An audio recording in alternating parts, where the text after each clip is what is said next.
Welcome to Nifty Orbit. আর আমাদের daily stock market insights নিয়ে আমি দিব্যেন্দু। আজ আপনাদের নিয়ে যাব লেটেস্ট মার্কেট অ্যাকশনে। মানে আজকে আমরা কি কি স্টক মার্কেটে দেখতে পেয়েছি, নিফটি কি কাজ করেছে, ব্যাংক নিফটি বা কেমন কাজ করেছে। শুধু তাই নয়, অপশন মার্কেটে কিরম ভাবে কাজ হয়েছে তার ডেটা নিয়েও একটু আমরা আলোচনা করব। এছাড়া আমরা রেগুলার যা যা জিনিস নিয়ে আলোচনা করি সেই সব কিছু নিয়ে আমাদের আলোচনা চলতে থাকে। আজ প্রধান সূচক নিফটি ছিল বেশ খানিকটা বুলিশ। নিফটি 50 ওপেন হয়েছে 25,843 পয়েন্ট থেকে। আগের দিন ক্লোজিং ছিল 25,795.4। আজ নিফটিতে প্রায় 180 পয়েন্টের একটা গ্যাপ আপ আমরা দেখতে পেয়েছি। কিন্তু সাধারণত মার্কেট যেরকম ভাবে যায় যে গ্যাপ আপের পরে খানিকটা নিচে আসে, আজ তেমন কোনো রকম অ্যাক্টিভিটি নিফটি আজকে আমাদের দেখায়নি, কোনো উপর নিচে করেনি। একের পর এক রেজিস্ট্যান্স ভেঙে উপর দিকে চলে গেছে। কিন্তু কেন? নিফটি 50 ঊর্ধ্বমুখী অবস্থার পিছনে বেশ কিছু গুরুত্বপূর্ণ কারণ রয়েছে। প্রধানত মার্কিন যুক্তরাষ্ট্রের মুদ্রাস্ফীতি ডেটা যতটা হাই আসার কথা ছিল তার থেকে বেশ খানিকটা কম এসেছে। এটা সমস্ত মার্কেটের পক্ষেই এটা খুবই ভালো কথা, যার জন্য এশিয়ান বাকি মার্কেটগুলোতেও একটা ভালো গতি পেয়েছে স্টক মার্কেট। এর সঙ্গে ফেডারেল রিজার্ভ ইন্টারেস্ট কাট করবে, সেই প্রত্যাশাও বিশ্ববাজারে বেশ খানিকটা ইতিবাচক প্রভাব ফেলেছে, যা উন্নয়নশীল বাজার যেমন ভারতের প্রতি, বিশেষ করে ভারতের প্রতি বিনিয়োগের যে অ্যাট্রাকশন সেটা কিন্তু বাড়িয়ে দিয়েছে। এছাড়াও ভারত যুক্তরাষ্ট্রের মধ্যে একটা বাণিজ্য চুক্তি হতে যাচ্ছে। অলরেডি আপনার চীনের সঙ্গে কিন্তু একটা ভালো রকম কথাবার্তা আবার শুরু হয়েছে, এবং শুধু তাই নয়, মালয়েশিয়াতে জয়শঙ্করের সঙ্গে মার্কিন বিদেশ মন্ত্রীর একটা ভালো রকম দ্বিপাক্ষিক আলোচনা হয়েছে। সেটাও কিন্তু এই মার্কেটের পক্ষে একটা ভালো প্রভাব ফেলেছে।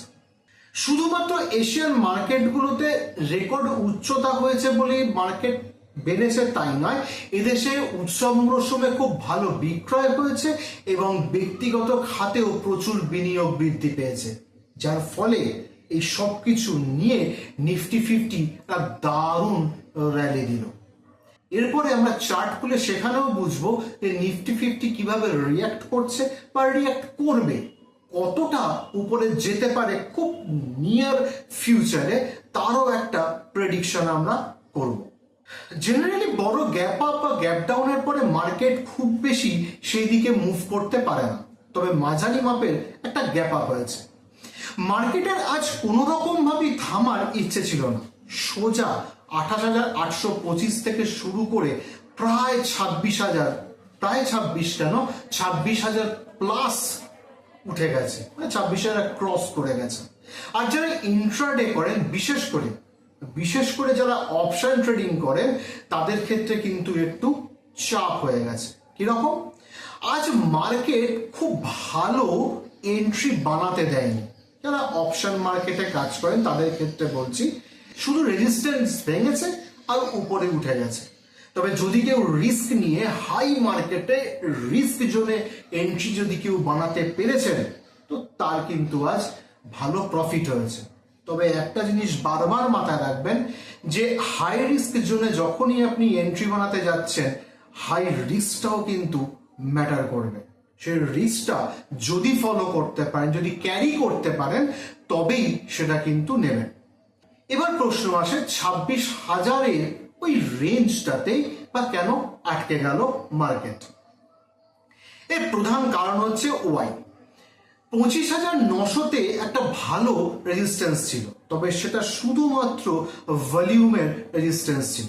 সেটাকে আরামসে ব্রেক করে নিফটি 26,000-এর ভলিউম এবং ওয়াই যেখানে ডাবল রেজিস্ট্যান্স ক্রিয়েট করেছে সেখানে আটকে গেছে, যাকে আমরা বলতে পারি it's a major power of ওয়াই। তবে আমার প্রেডিকশন, এটা আমার সম্পূর্ণ ব্যক্তিগত ধারণা, খুব নিয়ার ফিউচারে 26,300 পর্যন্ত আমরা দেখতেই পাই।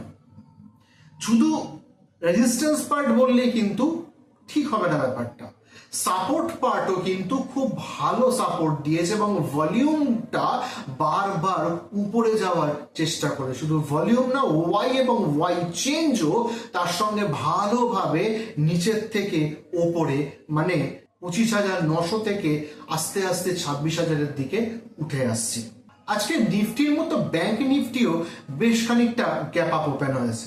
ব্যাংক নিফটি 58,114 পয়েন্টে বন্ধ হয়, যা আগের দিনের চেয়ে প্রায় 414 পয়েন্ট উপরে বন্ধ করেছে।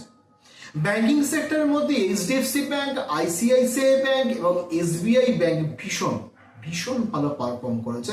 তবে শুধু ব্যাংকিং সেক্টর না, টেকনোলজি শেয়ারও কিন্তু দারুণ পারফর্ম করেছে। তার মধ্যে স্পেশালি নাম বলতেই হবে এইচসিএল টেক, কোফোর্জ এবং ভারতী এয়ারটেল। এয়ারটেল আজকে তার লাইফ টাইম হাই করলো, মানে যতদিন সেবি রেজিস্টার্ড হয়েছে এয়ারটেল তার মধ্যে সে লাইফ টাইম হাই করলো। এবার আসি কোন কোন স্টক আর সেক্টর কি পারফর্ম করলো। আজ এনএসইতে সব থেকে খারাপ পারফর্ম করা সেক্টর হলো এফএমসিজি। এটা আমরা গত দিনেও কিন্তু একই জিনিস দেখেছি, এফএমসিজি সেক্টর কিন্তু ভালো ফল করতে পারেনি। তার কারণ আমি গত ভিডিওতে বলে দিয়েছি। আজকে এফএমসিজি সেক্টর 1.14% ডিক্রিজ করেছে। শুধু তাই নয়, সিমেন্ট সেক্টরও কিন্তু ভালো ফল করেছে, প্রায় 1.47%। আজকে এনএসইতে সব থেকে ভালো পারফর্ম করা সেক্টর হলো cables and engineering. Cables and engineering সেটা কি সেক্টর? এই সেক্টরটি প্রায় 7.7% বৃদ্ধি করেছে। কেবলের মধ্যে কি কি স্টক আমরা দেখতে পাই? তার মধ্যে সব থেকে উল্লেখযোগ্য হচ্ছে Polycab, KEI Industries, Finolex Cables, Dynamics Cables, আর কেবল। বলে বুঝতেই পারছেন নামগুলো কতটা বড়। এছাড়াও মেটাল সেক্টরে খুব ভালো একটা মুভমেন্ট দেখা গেছে, বিশেষ করে তামার স্টকে। কেন না, গতদিনের যে রানটা বাকি ছিল, মানে গতদিন ইন্টারন্যাশনাল মার্কেটে মেটাল সেক্টর যতটা ইনক্রিজ করেছিল, ইন্ডিয়ান মার্কেটে কিন্তু ততটা ইনক্রিজ করতে পারেনি। যে রানটা বাকি ছিল আজকে সেটা কমপ্লিট করে দিয়ে গেল। স্বাভাবিকভাবে ভিডিএল, হিন্দালকো, নালকো এই সমস্ত স্টকগুলো কিন্তু ভালো মুভ করেছে। এবার একটা আইপিওর কথা বলি। কিরকম আইপিও? আপনারা সবাই চেনেন সেই নামটি, সেটা হচ্ছে লেন্সকার্ট। লেন্সকার্ট তার আইপিও আনছে, যার প্রাইস ব্যান্ড হতে যাচ্ছে 382 থেকে 402 টাকা। 69,676 কোটি টাকার আইপিও আসছে, অর্থাৎ ওই পরিমাণ টাকা সে মার্কেট থেকে তুলবে। লেন্সকার্টের মালিক পীযূষ বানসাল, আর তার সাথে কোফাউন্ডার হিসেবে আছে নেহা বানসাল। পীযূষ বানসালের প্রায় মার্কেট প্রাইস 10.28% তার স্টক ধরে রাখছে। 30শে অক্টোবর অ্যাঙ্কার ইনভেস্টরদের জন্য খোলা থাকবে, 31শে অক্টোবর থেকে সাধারণ পাবলিকের জন্য খুলে যাবে এবং বন্ধ হবে 4 নভেম্বর।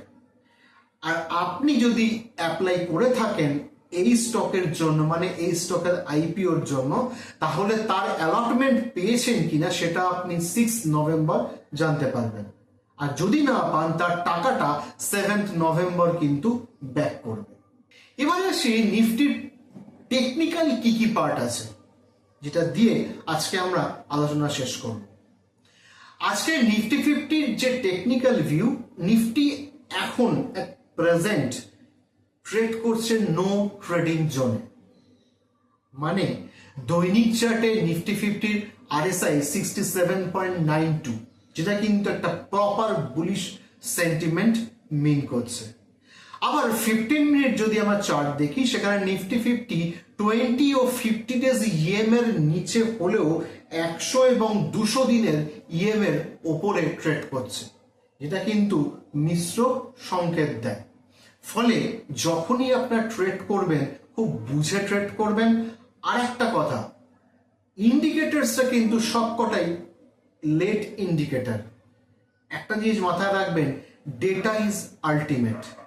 ডেটাকে অ্যাড করে, ডেটাকে সঙ্গে নিয়ে তার মতো করে কাজ করবেন। আরেকটা জিনিস আপনাদের বলে দিই, সেটা হচ্ছে অপশন মার্কেটে পুট কল রেশিও। বর্তমান যখন মার্কেট বন্ধ হয়েছে সেই সময়ে পুট কল রেশিও চলছে 0.65, যে একটি প্রপার বুলিশ মার্কেটের ইঙ্গিত দেয়। আপনাদের ফিডব্যাক জানাবেন। যদি কোনো কোয়ারি থাকে আমাকে জানাবেন, কমেন্ট সেকশনে কমেন্ট করবেন। ততক্ষণ সবাই ভালো থাকবেন, সুস্থ থাকবেন।